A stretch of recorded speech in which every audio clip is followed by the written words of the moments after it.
Bismillahirrahmanirrahim. Ibu Bapak, kita mulai ya. Assalamualaikum warahmatullahi wabarakatuh. Waalaikumsalam warahmatullahi wabarakatuh. Selamat siang Ibu Bapak. Terima kasih telah menyempatkan waktunya. Pada hari ini saya, Evi Nurul Huswatun SPD, akan melaksanakan aksi nyata modul 14 mengenai budaya positif. Sebelumnya perkenalkan, ini yang pertama adalah Pak Walhikwan yang merupakan fasilitator. Fasilitator saya di CGP Angkatan 8. Lalu ada Ibu Feni Yulia Pamelasari yang merupakan pengajar praktik. Dan saya sendiri Ibu Evi Nurul Huswatun, calon guru penggerak Angkatan 8 SDN 006 Buah Batu. Ya Ibu Bapak, selamat datang para guru-guru hebat dan luar biasa. Sejenak mari kita belajar bersama-sama ya Ibu, berkolaborasi dan saling memberi dukungan demi terwujudnya budaya positif di sekolah kita tercinta di SDN 006 Buah Batu.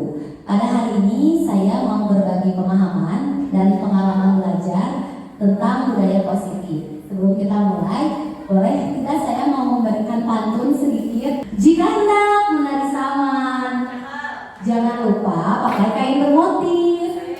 Izinkan saya berbagi pemahaman, belajar tentang budaya positif.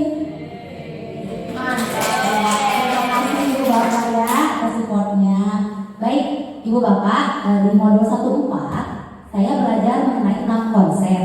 Yang pertama ini disiplin positif, yang kedua mengenai teori motivasi, hukuman dan penghargaan, yang ketiga kebutuhan dasar manusia, yang keempat 5 posisi kontrol, lalu yang kelima keyakinan kelas, dan yang keenam segitiga restitusi.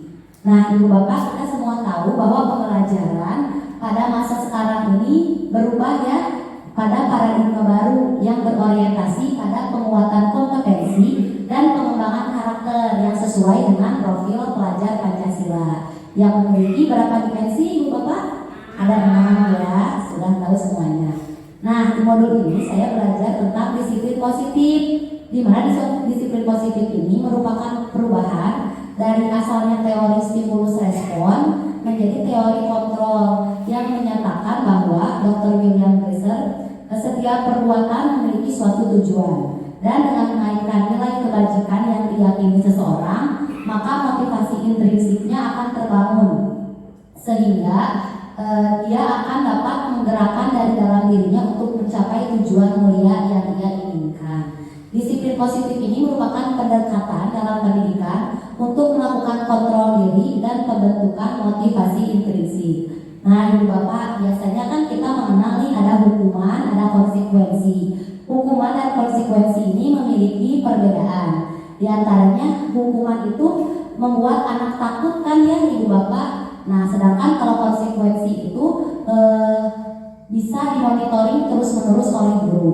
Kalau hukuman mendorong menyalahkan diri anak, tetapi kalau di konsekuensi itu mendorong kepatuhan dari anak. Anak belajar menyembunyikan kesalahan kalau pada hukuman karena dia takut dihukum. Jadi pasti kalau dia punya salah dia akan menyembunyikannya, tidak mau mengakui. Sedangkan kalau konsekuensi, anak itu belajar taat peraturan. Nah, hukuman ini kan dibuat oleh guru. Misalnya terlambat masuk kelas, anak-anak dihukum hormat di lapangan ya seperti itu. Sedangkan konsekuensi dibuat oleh guru dan murid. Nah, hukuman ini mengontrol anak dengan penguatan negatif, sedangkan konsekuensi dengan penguatan positif. Nah, Ibu Bapak, saya baru tahu ternyata ada yang lebih baik dari konsekuensi, yaitu restitusi. Nah, di restitusi ini murid belajar bertanggung jawab untuk perilakunya, mendorong disiplin positif, belajar memecahkan masalah, dan restitusi ini tidak dibuat oleh guru tetapi oleh murid sendiri, di mana guru sebagai fasilitator. Dan anak harus menjadi paham bahwa dirinya sendirilah yang memegang kontrol. Nah, kita coba tanya jawab ya Ibu Bapak ya. Ini ada beberapa contoh tindakan guru. Nah, menurut Ibu Bapak ini adalah hukuman atau konsekuensi? Ya, kita baca bersama-sama coba. Mencatat 100 kali di dalam buku kalimat, saya tidak akan terlambat lagi karena anak tersebut terlambat sekolah. Itu hukuman atau konsekuensi? Iya, betul ya, hukuman Ibu Bapak. Yang kedua, lari mengelilingi lapangan basket 2 kali karena terlambat hadir di sekolah. Iya, betul, hukuman ya. Yang ketiga, membersihkan coretan yang dibuatnya di meja tulis. Konsekuensi. Wah, luar biasa, hebat Ibu Bapak ya. Yang keempat, murid diminta push up 15 kali karena tidak menggunakan masker. Iya. Bentar. Bocor. Menggantikan kertas tugas teman yang telah dicoret-coret. Konsekuensi. Yang terakhir, berjemur di lapangan basket pukul 12 siang karena mengobrol dengan teman. Sekarang nih yang ada di sini ya. Pada pelajaran PJOK, ada seorang anak tersebut datangnya terlambat.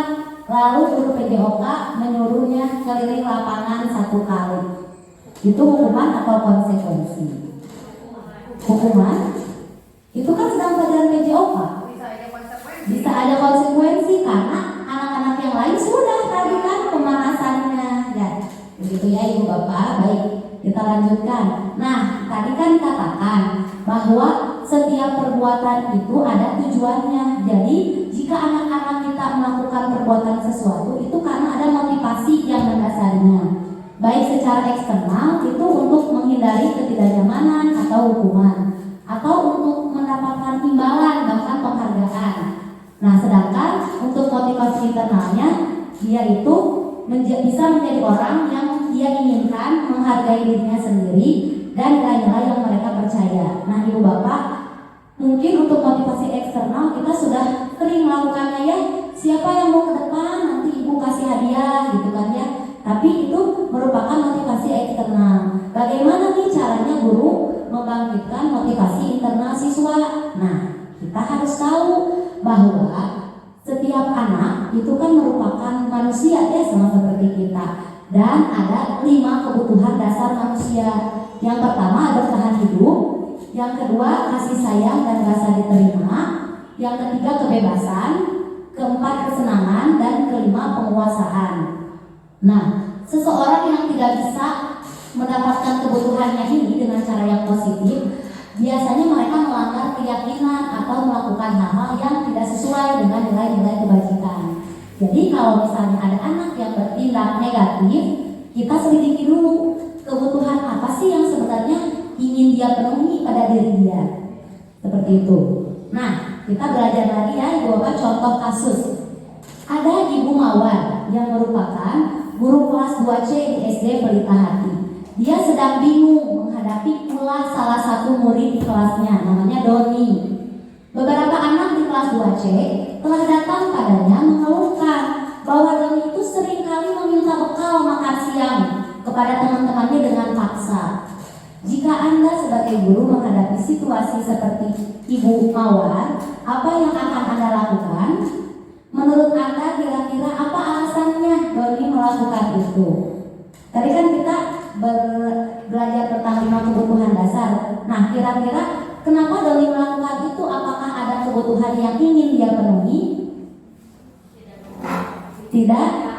Lapar mungkin anaknya, berarti kebutuhan apa nih? Kebutuhan untuk bertahan hidup. Karena kebutuhan bertahan hidup ini berkaitan dengan fisiologis, makan, minum. Nah, kalau kita sebagai guru apa yang akan kita lakukan? Langsung saja menghukum Doni, kamu melanggar peraturan, misalnya kamu berdiri di depan kelas. Tidak, bertanya dulu, betul ya, Ibu, alasannya apa? Ya seperti itu. Oke, bagus sekali. Kita lanjut nih. Dinda adalah seorang anak kelas 3. Begitu tiba di rumah, sepulang dari sekolah, dia menangis dan mengadu pada ibunya bahwa dia benci pada Ibu Rani, gurunya. Menurut Anda, kebutuhan apa yang berusaha dipenuhi oleh Dinda? Jika dia berkata seperti itu, bila Anda dalam posisi Ibu Rani dan mendengar informasi dari ibunya tentang perasaan Dinda hari itu, apa yang akan Anda lakukan pada Dinda besok ketika Dinda masuk sekolah agar kebutuhan Dinda terpenuhi? Bisa jadi ya kalau melihat kondisi ini, kita melihat diri kita tuh merasa tidak dihargai gitu ya sama anak, bilang benci ke gurunya. Ternyata pasti si anak itu punya kebutuhan yang ingin dia penuhi. Nah, contohnya nih, Dinda itu nyerita ke ibu gurunya besoknya. Ibu itu bilang, aku tidak boleh bersenandung sewaktu mengerjakan tugas.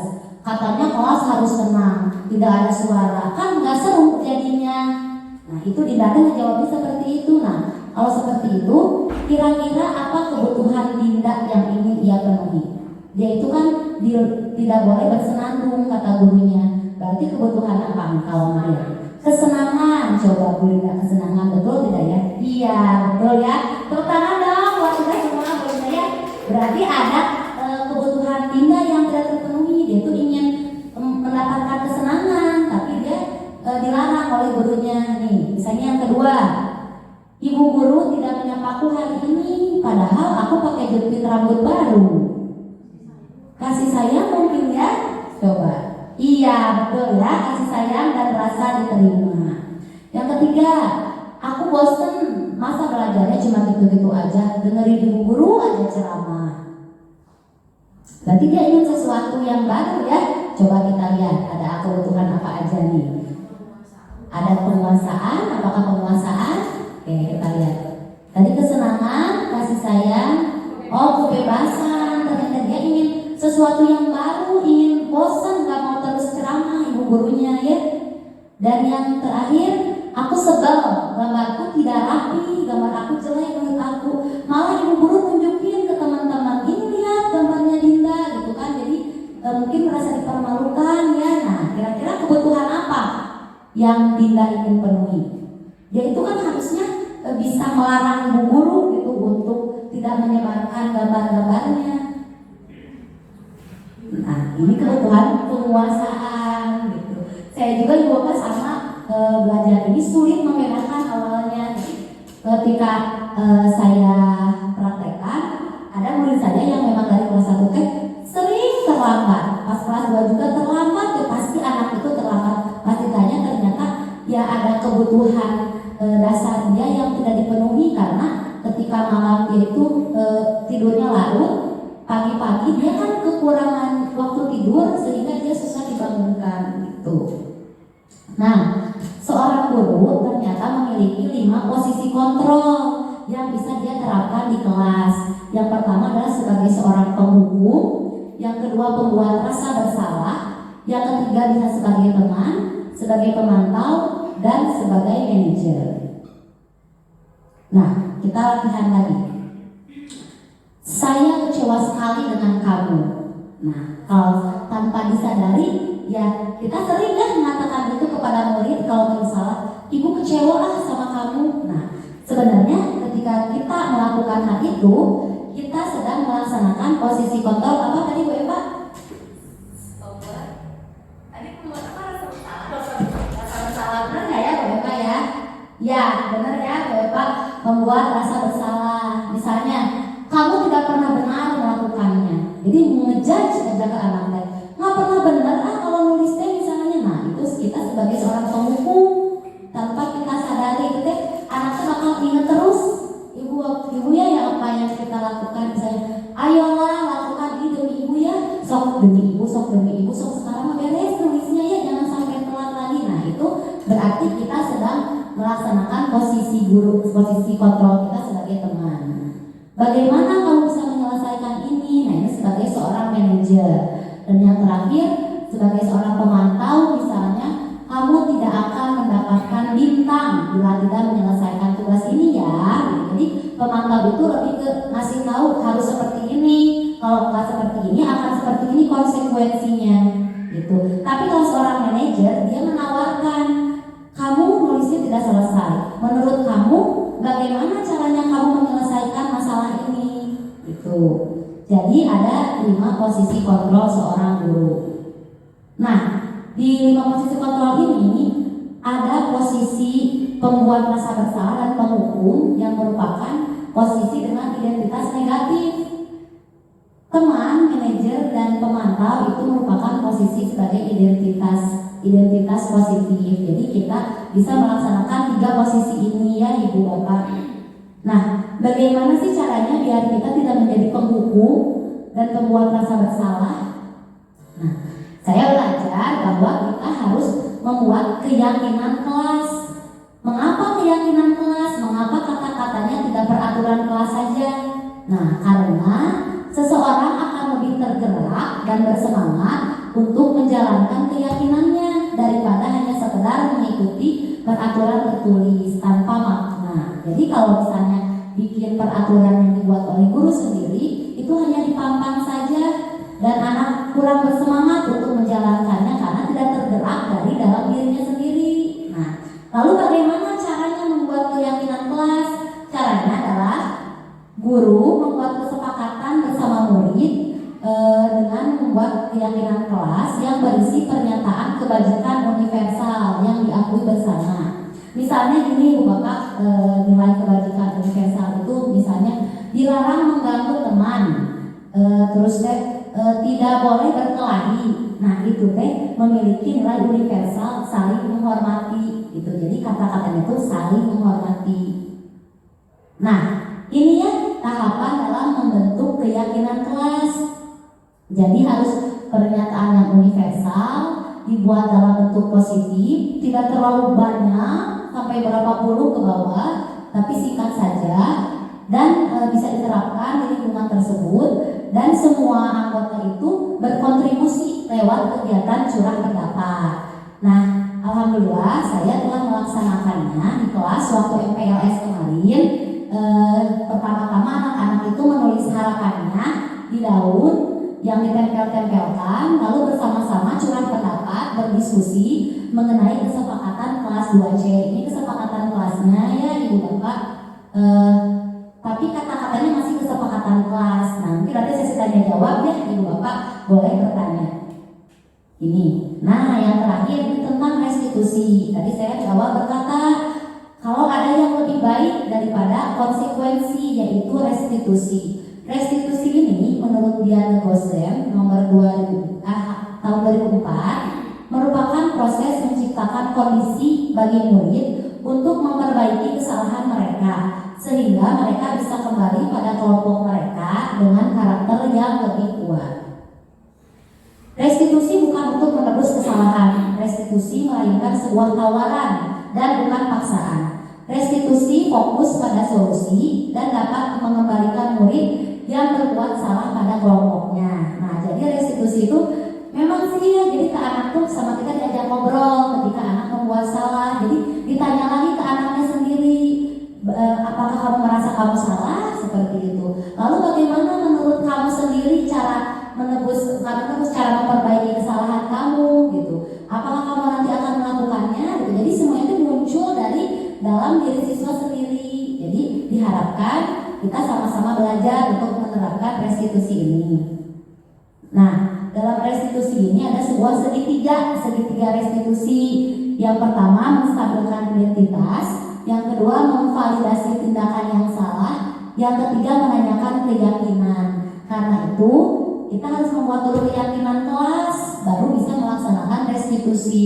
Ini contoh pertanyaan atau pernyataan yang bisa dilontarkan misalnya kepada anak. Ketika anak berbuat kesalahan, tidak apa-apa nak, setiap orang pasti pernah melakukan kesalahan. Nah itu berarti sedang menstabilkan identitas sehingga anak tersebut tidak merasa terpojok. Lalu kan kamu salah, pasti kamu punya alasan kenapa kamu melakukan itu. Misalnya si anaknya ngajak berantem ke temannya, kenapa melakukan itu? Karena saya pikir itu menyenangkan. Berarti ada kebutuhan dasar dia tentang kesenangan yang ingin dipenuhi.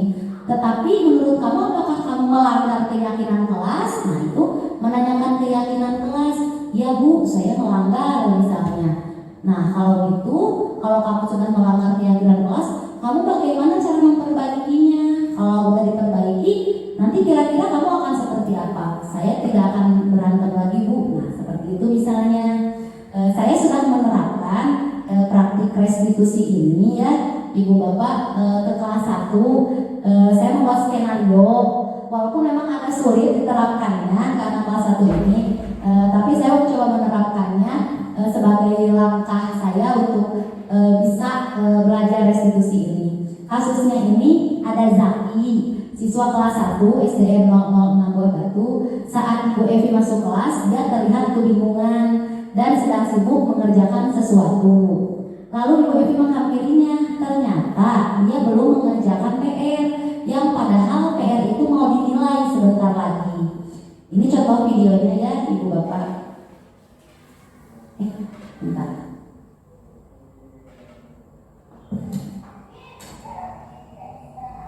Kurang terdengar ya?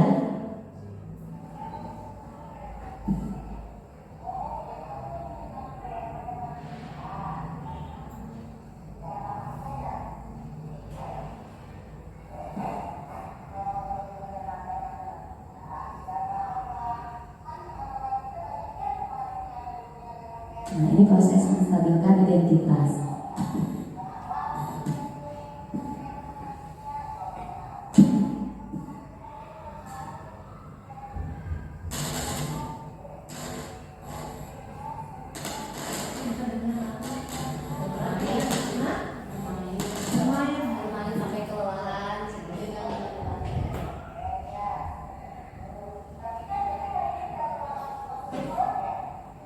Nah,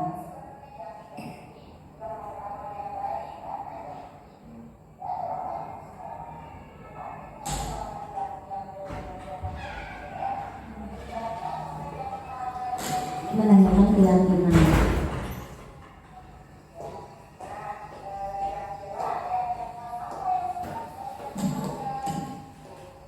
Nah, tanggung jawab katanya yang sudah dialami dan diharapkan keluar sendiri itu dari siswa ya, kata-kata ini.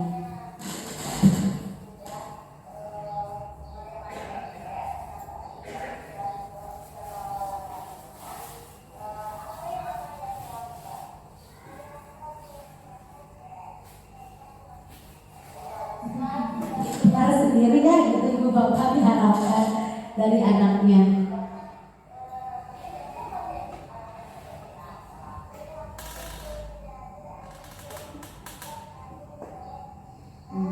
Kelas 1 itu baru. Kelas 1 yang baru yang masuk. Iya ya.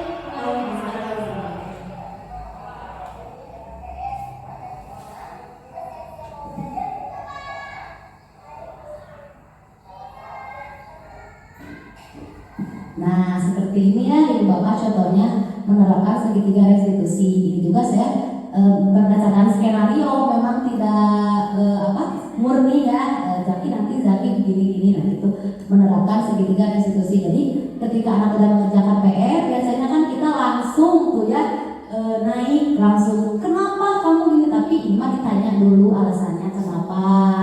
Kalau gitu nanti kedepannya mau gimana, janji jangan melanggar lagi keyakinan kelas. Nah, baik Ibu Bapak. Nah, alhamdulillah pembahasan saya sudah saya laksanakan ya, dari tadi yang pertama mengenai disiplin positif, teori motivasi, lalu mengenai yang ketiga itu motivasi intrinsik, ekstrinsik, lalu keyakinan kelas, mengenai 5 posisi kontrol guru dan segitiga restitusi. Terima kasih Ibu Bapak atas kehadirannya, atas kesempatan yang diberikan. Semoga pada hari ini kita semua bisa mendapatkan ilmu yang bermanfaat. Mudah-mudahan ada peningkatan di sekolah kita mengenai disiplin positifnya masing-masing, dan diharapkan Ibu Bapak bisa menerapkan konsep pembentukan keyakinan kelas ini. Mudah-mudahan nggak apa-apa kelas 1, kelas 2 juga diajak saja untuk membuat keyakinan kelas. Nah, nanti pada akhirnya keyakinan kelas ini bisa kita pajang nih, boleh misalnya pakai tulisan dan warna kertas warna-warni yang menarik gitu ya Ibu Bapak, biar bisa dilihat bersama-sama oleh siswa. Terima kasih. Mungkin selanjutnya sesi tanya jawab. Apabila ada yang bertanya, saya persilakan. Oh, mau ke Siti dulu, mau berbicara dulu? Bu Siti dulu, boleh Bu Siti. Bu Siti mau di depan atau di mana? Di sini? Sini aja. Di sini aja. Pertanyaannya simpel ya. Boleh. Terima kasih. Ini pertanyaan dari saya, simpel nih jawabannya mungkin. Bolehkah seorang guru menempatkan dirinya posisi penghukum dan pembuat rasa bersalah apabila anak sudah melanggar peraturan berkali-kali dan seperti tidak kapok. Jadi pertanyaannya, bolehkah? Ya, sama-sama Bu Siti, terima kasih juga atas pertanyaannya. Tadi pertanyaannya, boleh tidak kalau guru menggunakan posisi penghukum dan pembuat rasa bersalah? Soalnya anaknya itu kayak yang tidak kapok gitu ya, berkali-kali mengulang lagi kesalahannya gitu kan ya. Nah, kebetulan waktu elaborasi pemahaman, waktu Zoom meeting, kata instruktur, kan penghukum dan pembuat rasa bersalah ini merupakan identitas negatif. Jadi sebaiknya tidak digunakan meskipun anak tersebut berbuat kesalahan terus-menerus katanya. Jadi kita akan mencoba dengan posisi teman, posisi pemantau, posisi manajer. Nah, kita juga kalau misalnya masih sulit, libatkan pihak-pihak lain seperti orang tuanya, seperti ibu kepala sekolah misalnya ya, seperti itu. Seperti kasus-kasus yang sebelumnya kan ya, Ibu Sri ya, melibatkan orang tua, kepala sekolah gitu kan gitu Pak. Jadi jangan memakai posisi penghukum ibu dan pembuat rasa bersalah karena itu identitasnya negatif. Malahan posisi teman juga sebenarnya jangan terlalu sering dilakukan. Kenapa? Karena kalau kita menggunakan diri kita sebagai posisi teman kepada murid kita, itu lama-kelamaan wibawa kita akan hilang ya. Betul, wibawa kita akan hilang sehingga nanti anak lebih berani kepada kita. Padahal kan salah satu kunci pendidikan itu adalah adanya kewibawaan dari orang dewasa yang mengajarkan kepada anak. Itu ya. Jadi kalau bisa mah pemantau manajer, teman boleh sekali-kali gitu, tapi jangan terlalu sering gitu. Seperti itu ya Ibu Siti ya. Ya, terima kasih Ibu Siti, maka Bu Linda sekali.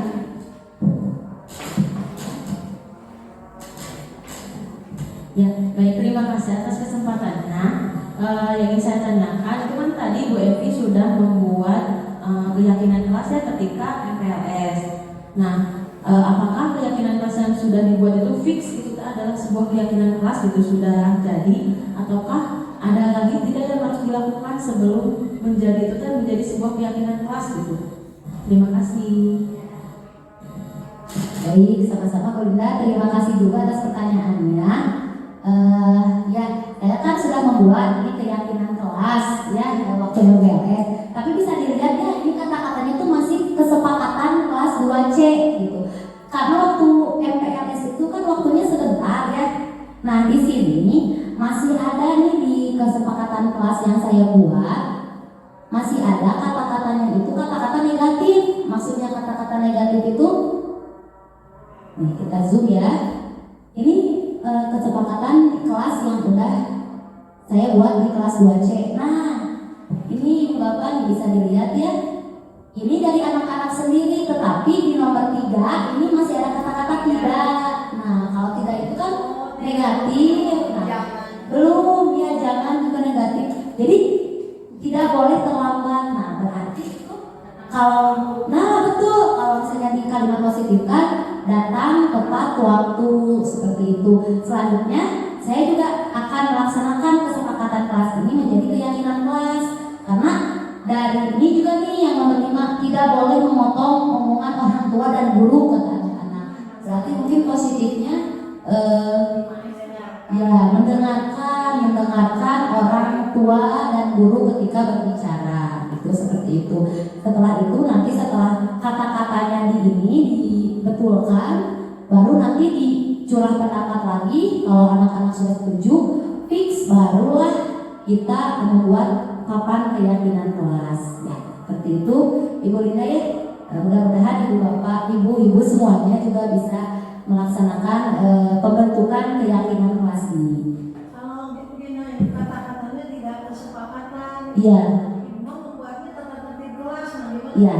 Oh ya, baik. Bu Sri membuatnya, Ibu udah buat, tapi kata-katanya tata tertib kelas. Ya betul Ibu, memang kan itu sudah kata-kata yang umum ya, istilah yang umum tata tertib kelas. Tetapi di CGP ini alangkah baiknya jika kita mengikuti inovasi atau istilah yang baru, karena kata-kata keyakinan ini nih, Karena kalau misalnya keyakinan ini, seseorang itu akan lebih tergerak gitu. Jadi ini bukan tata tertib, bukan peraturan yang ini, tapi ini keyakinan kita semua. Jadi anak-anak yakin, ibu guru yakin, sehingga kita akan melaksanakannya bersama-sama gitu. Jadi emang suatu hal yang baru ya gitu. Mungkin terasa gimana gitu, keyakinan kelas gitu kan ya. Biasanya tata tertib kelas gitu. Tetapi tidak ada salahnya ibu kita coba nanti semuanya juga. Saya kayaknya ini ya bisa menduga-duga kalau memprediksi ke depannya juga nanti akan istilahnya akan berubah gitu, akan menjadi keyakinan kelas gitu, seperti itu ibu. Tapi boleh kalau untuk di awal pertama mangga, yang penting ada kesepakatan yang membuatnya kan tidak hanya ibu sendiri ya. Antara siswa dengan guru ya. Iya, dan itu bu boleh, tetapi mari kita coba nih dengan keyakinan kelas. Ya. Baik, ibu bapak, apakah ada yang bertanya lagi? Cukup? Ya, terima kasih ya ibu bapak atas kesempatannya, istilahnya. Ya, salam dan bahagia untuk kita semua. Mohon maaf apabila ada kata-kata yang kurang berkenan, ada kata-kata yang salah dalam pengucapannya. Mudah-mudahan ibu bapak semua selalu sehat, selalu semangat, dan bisa menerapkan disiplin positif di sekolah kita.